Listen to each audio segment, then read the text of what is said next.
In today's Black Clover theory, we explain why Julius is the reincarnation or rebirth of Astaroth and Lucius Zogratis' body, but in a different way than the reincarnated elves. It's definitely one of the best Black Clover theories. I'm going to show you crystal clear evidence while even closing huge plot holes that have appeared in the new chapter that no one has noticed yet, and that could literally ruin the entire series if not addressed and resolved properly. This theory is the ultimate solution to all the questions we have about Astaroth the Time Devil and Julius Novachrono. At the end of this video, we'll even learn why Julius and Lucius can use their time magic with a grimoire without a cover. If you end up liking this video, consider subscribing. Please enjoy this video. Let's go! In the last Black Clover video, we mentioned that there's a very high probability that Julius is Astaroth reincarnated in Lucius Zogratis, but in a different way than the elf reincarnation, in which the souls of the dead elves were kept from going to the afterlife even if their physical body died. Which was proven by Patri mentioning that he can feel the souls that remain in the living world waiting for their reincarnation. So it's more like when Patri's soul left William's body but then was forced into Licht's artificially created body by Ray's soul corpse magic. So what happened to the elves is technically more a resurrection, while in Julius' case reincarnation would refer to the traditional understanding of a reincarnation, also known as rebirth, where the non-physical essence of a living being begins a new life in another physical form or body after its biological death. While the soul remains old, the memories of the previous life are lost, and thus the person is an entirely new one. There are quite a few examples in other series. We know this concept very well. In Black Clover it may be called rebirth instead of reincarnation, although in the traditional sense it is the same thing, simply because the word reincarnation has already been used for the elves. In the last Black Clover chapter it was shown that Julius and Lucius are two souls sharing one body. But why is that? Normally such a thing doesn't just happen without there being an influence that caused such a phenomenon. There are exactly two examples in Black Clover that can be compared to Julius and Lucius, only one of which is actually very similar to the idea that Astaroth was reborn as Julius in the body of Lucius because of the circumstances of the reincarnation. The two examples are Patri and William and Juno and Licht's son, both being slightly different even though they sound the same in theory, and also are based on the exact same principle, namely the elf reincarnation. At first glance, the situation with Julius and Lucius is a mixture of both. Unlike Patri and William, Julius and Lucius were born in the same body, just like Juno and Licht's son. But unlike Juno and Licht's son, Julius and Lucius can somehow switch control, just like Patri and William. We can clearly see similarities in both cases, and since both cases are the result of a reincarnation, the question is whether Julius and Lucius could have been born that way because one of them reincarnated, or in this case was reborn in the body of the other. Considering that Lucius has black hair just like his siblings, it is likely that Julius is the one who was reincarnated, since he is the only Zogratis with blonde hair. And that is quite unusual. Of course, it could be that one of their parents had blonde hair, which could explain this difference. But there's absolutely no evidence for that, so at least there is a chance that Julius is a reincarnation. It's a fact that we have never heard of a case where two souls were simply born by chance in one body without any outside influence. So there's no reason to assume that Julius and Lucius are an exception, especially if we consider how much Tabata loves to relate new plot elements to previous events in Black Clover. There are many examples of this, and so the situation with Julius and Lucius could be one of them. Speaking of the reincarnation spell, it is a forbidden spell and was used on the elves by Zagrat, but the spell had nothing to do with Zagrat's magic ability. That is, it is not based on an element or a specific type of magic. Rather, it is a spell like the Cliffeth ritual, based on natural magic if you ignore the fact that two specific sources were used. So theoretically, anyone who knows this spell could use it no matter what magic they have, as long as they have enough resources. So a family dedicated to demonology could have knowledge of such things and therefore could also perform such a reincarnation. Perhaps in a different way and even under different conditions, which could possibly make a real rebirth possible. From now on I will refer to rebirth simply as reincarnation. I think we all understand what I mean by reincarnation in this theory. So if the two souls of Lucius and Julius are the result of a reincarnation where Julius is the reincarnated soul, why do we assume that it must be Astaroth who was reincarnated as Julius in the human body of Lucius? The reason is that they both use time magic in a very suspicious way. The time magic itself, the grimoire, and the way the magic corresponds with everyone around Julius while he was the Wizard King. Let me explain this in detail. When a devil or a person possessed by a devil uses devil magic, People with the ability to sense ki can usually feel a sinister presence from the person using that magic, as they are often connected to a devil or are a devil themselves as mentioned.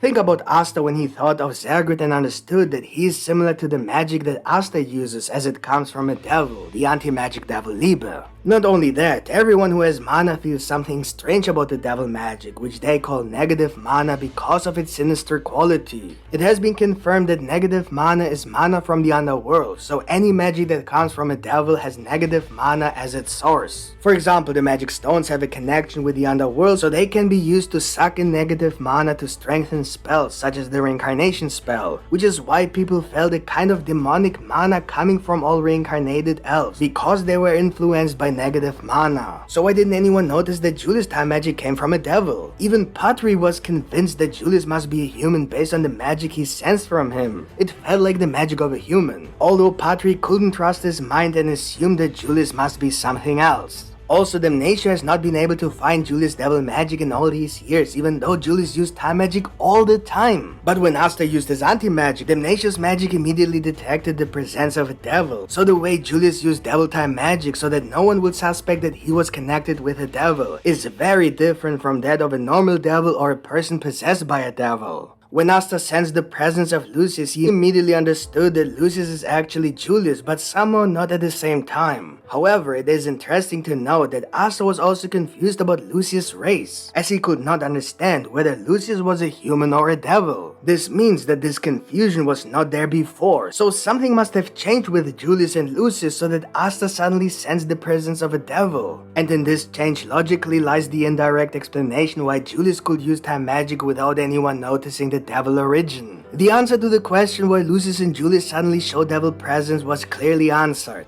Lucius revealed that he consumed Luciferus' devil heart, basically making Lucifer a part of him, which allowed him to use Luciferus' magic. Thus, Lucius basically became a devil human. Because of this, many suspected that this must be the same method by which Lucius obtained Astaroth time magic, because Astaroth is simply nowhere to be seen. So the idea of a normal contract seems unlikely. But if that were really the case, then everyone would have sensed the presence of a devil emanating from Julius a long time ago. But that didn't happen, so Lucius and Julius didn't consume Astaroth's heart. It's just not the same result. Also, Julius and Lucius are clearly using time magic with a coverless grimoire, while Lucifer's gravity magic works without a grimoire. This is also a big difference. It's just not the same. Especially the fact that they can actually use a grimoire for time magic will become important in a moment, as this is clear evidence that Julius might actually be Astaroth. But as I said, that comes at the end of the video as a final conclusion. So if Lucius and Julius did not obtain the time magic by consuming Astaroth's devil heart, then the only way for them to use devil time magic is for them to be possessed by Astaroth, either through a devil pact or a devil binding ritual. In both cases, however, there would clearly be a devil presence, since the devil host is receiving the magic directly from a devil, and therefore this cannot be the case. Since, as I said, no one has noticed the devil magic, so there must be another solution. And here we come back to the idea of reincarnation. If we compare Lucius and Julius with Juno and Licht's-Son, it is important to understand that Juno, who is not originally from the Clover Kingdom, only has star magic from the Spade Kingdom, which he inherited from the Grin Burial family. Licht's-Son, on the other hand, is from the Clover Kingdom, so he has received a 4-leaf clover wind magic grimoire. However, Juno's human soul in control of the body was able to use wind magic without anyone noticing his elven mana. If we trace this idea back to Julius and Lucius, then the only explanation I have for why Julius can use devil magic without anyone noticing negative mana is that the devil from whom the time magic comes, namely Astaroth, was reincarnated, or rather reborn, in Lucius as Julius, which allows Lucius and of course Julius to use time magic without anyone noticing that it came from a devil, because Astaroth was reborn as a human, and with that devil time magic turned into human time magic. Similar to what happened with Juno and Licht's-Son, similar because in Juno's case it was a reincarnation, so there was actually elven mana, and in this theory Julius was reborn, retaining only the time magic of Astaroth but not the connection to a devil. In this case, the time magic would really belong to Julius, while Lucius has the ability to manipulate people, either with soul or brain magic or something similar. similar, something that allows him to control Julius. So we have two magic abilities and two souls, and this fits perfectly with the principle that each soul always has its own magic, as we have already seen with Patri and William and Juno and Lichtsan, where William couldn't use Patri's magic because they were not born together in one body, that is, Patri was not reincarnated when William was a fetus, as was the case with Lichtsan, who was reincarnated into Juno's body before he was even born. Therefore they developed their magic together, which allows them to share it. If you compare this to Lucius and Julius, who were born with two souls in one body just like Juno and Lichtsan, then it makes sense why they must have two magic abilities that both should be able to control equally. In one of our previous videos we said that we believe the reason Lucius was born with defective legs could be a ritual performed by his parents in which his legs were sacrificed so that Lucius would end up having the best qualities for a devil host. We suspected that the same thing might have happened to Morris in the Diamond Kingdom, in which case he suffered the loss of his eyes. He clearly mentioned that in return for being born blind, he has the talent of a devil host, suggesting that there could be a causality between being born with a defect and being better suited as a host for powerful devils. We already have two examples mentioned as being particularly gifted, and both were presented with a major handicap. So in the case of Lucius, he was born without functioning legs, but with the talent to be a devil host. And maybe that's why Asta has no mana, in exchange of being born without mana, which is equivalent to a body part in the world of Black Clover. He was born with the talent to be a devil host. There's no doubt that he is talented. He could even use devil magic without being in contact with a devil. The contract between Asta and Liebe only happened after the time skip.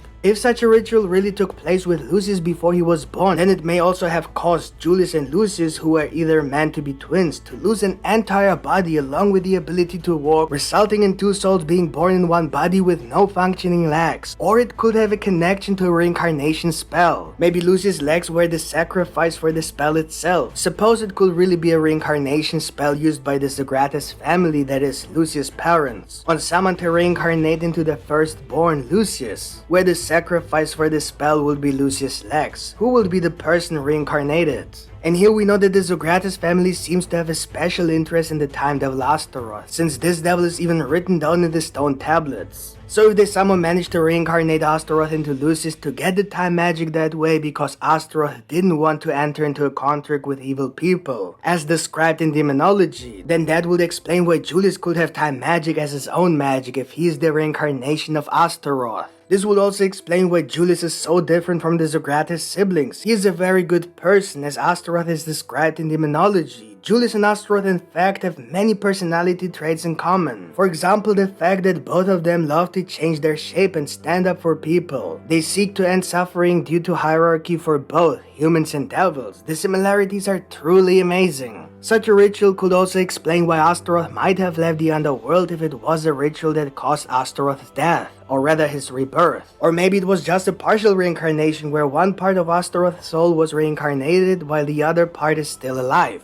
This idea would eventually lead to the explanation why they have a grimoire with two different shapes, similar to a mixture of a hybrid grimoire and a person who has two souls with which they use two grimoires. The hybrid aspect because in this case the time magic would be from a devil, while the mind control or soul control or whatever Lucius' magic is from a human. And yet they only have one grimoire, just like a hybrid using hybrid magic. Because a hybrid has only one soul and because a soul can have only one grimoire, the hybrid grimoire shares two magic abilities at the same time, which is called dual magic. But in the case of Lucius and Julius, unlike hybrids, they actually have two souls, and thus they should not be able to share one grimoire, but should receive two grimoires, just like Juno and Lichtsan, and yet for some reason they only possess one grimoire, like a hybrid. But it is quite different from both. It seems like their grimoire changes its appearance depending on what magic they use. When Lucius uses his magic, it seems that his grimoire has a cover, but when he uses time magic, it suddenly transforms into a coverless version. It's almost like they have two grimoires sharing one book, just like two souls sharing a body that can then switch control. And the explanation why this could be the case is why it is so likely that Julius could be Astaroth. In the case of Juno and Lichtsan, both souls have their own grimoire because both magics belong to one grimoire each, so two grimoires. But the time magic could not have a grimoire because it originally came from a devil, and devils do not have grimoires. However, if we assume that Astaroth was reborn as a human, the time magic could have been humanized by reincarnation. For this reason, it simply transforms Lucius' grimoire, which is connected to the body and with it to time magic, into its own version, with which the time magic can then be used, just as humans normally use magic. However, since time magic is not associated with humans and therefore not associated with grimoires, which in turn are associated with one of the four kingdoms, Julius' time magic, which can also be used by Lucius, transforms Lucius' Spade Kingdom grimoire into a grimoire without a cover. The only thing that doesn't satisfy this idea is that the last chapter made it seem like both Lucius and Julius were searching for Astaroth based on what was written on the stone tablets. In this chapter, just before Lucius began to manipulate Julius, we have already seen the devil marks on their foreheads, indicating a successful devil contract. But if they really made a contract with a devil, why did no one notice the presence of a devil? One solution would be if we assume that the devil marks on Lucius and Julius' foreheads are not really a sign of devil possession, but reincarnation marks, similar to the reincarnation marks of the elves. We know that after the completion of the elf reincarnation, the elf mark was seen on every reincarnated elf, even on Yuno, who retained control of his body. Comparing this to Lucius and Julius, if the reincarnation of Astaroth was complete in Lucius' body since birth, this devil mark will not represent possession by a devil, but the reincarnation of a devil. I think this is a really good theory, but regardless of how good this theory sounds, it raises a few questions. Why does it seem like they didn't get the time magic until they were already adults, since Lucius doesn't seem to have seen the future until that point? And why do we see this scene where Lucius sits in front of the stone tablets of demonology, thinking that he must seek Astaroth to find the answer to his question? These two things make it hard to believe that this theory is 100% correct. Without these aspects, it could definitely be the case, as the evidence we have presented is just too insanely good not to be true. But with the two aspects mentioned, we think it's a 50-50 chance. What do you think of this theory? Let me know in the comments. If you enjoyed this Black Clover video, please leave a like. And if you want to see more Black Clover content, subscribe to our channel with the notification bell activated. We do weekly Black Clover content, theories, and reviews. Thanks for watching and see you next time. Bye.